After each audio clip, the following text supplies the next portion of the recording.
There's an old legend in our town. Every Halloween, parents warn their children to be home by dark, to avoid the woods on the edge of town, and to never, ever go near the pumpkin patches that dot the landscape.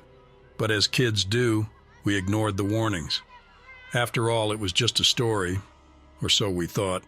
They called him the Pumpkin Man. He only appeared on Halloween, they said. His body was long and gaunt, his limbs twisted like tree branches. His head was the most terrifying part, a grotesque, rotting pumpkin with a wicked, jagged grin carved into it. The slits where his eyes should have been glowed with an unholy light, and wherever he went, the air grew colder, the night darker. But what made the Pumpkin Man truly terrifying was his hunger, not for food, but for children. Every Halloween, a child would go missing. They would simply vanish, their faces plastered on missing posters by November 1st. No one ever saw the children again. It was Halloween night when we decided to test the legend.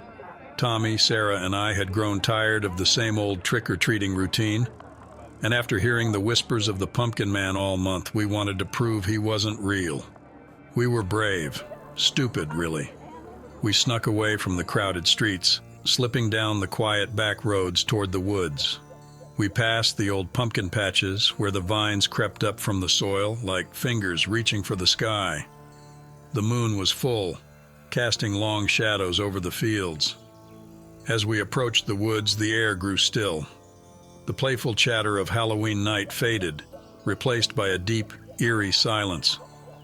Even the wind seemed to have stopped. I glanced at Tommy and Sarah. We were all thinking the same thing, though none of us wanted to admit it. Then came the first sound, a rustling from the trees, like something large moving just out of sight. We froze, our breath caught in our throats. "Did you hear that?" Sarah whispered, clutching her candy bag tightly. Tommy, ever the bravest, scoffed.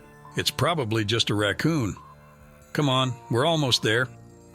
But as we took another step, the rustling grew louder, closer, and then from the edge of the tree line, we saw him.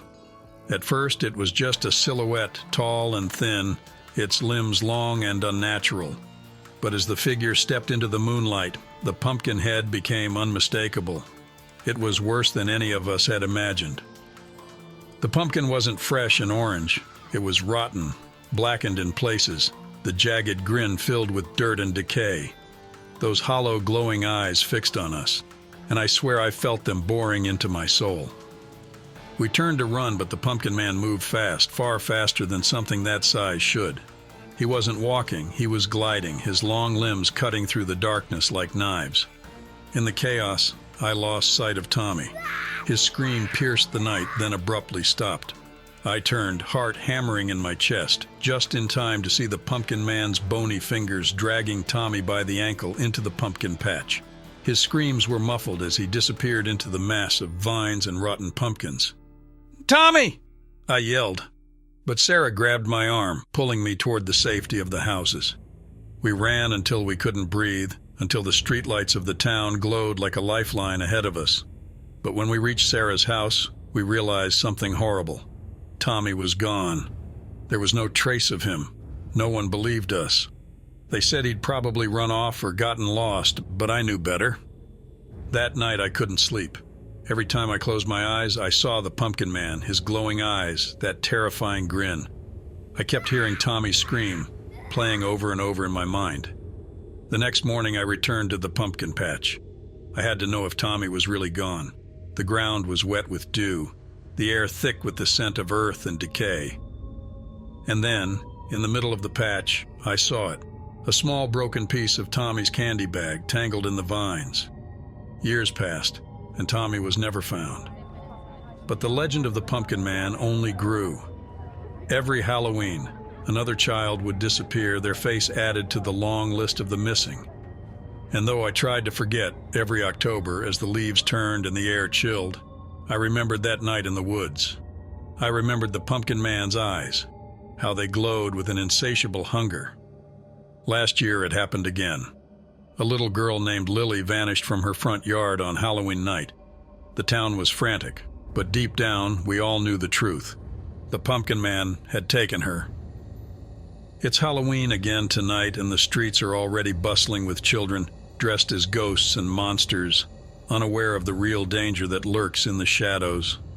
I look out my window and see the woods in the distance. I know he's out there waiting. I hear the rustling outside just like before. My heart pounds as I walk to the door, afraid of what I'll find, but there's nothing there. Not yet, but I know it's only a matter of time. The Pumpkin Man always returns, and when he does, no one is ever safe. The Pumpkin Man is more than a legend. He's real. He's waiting. And tonight, he will hunt again.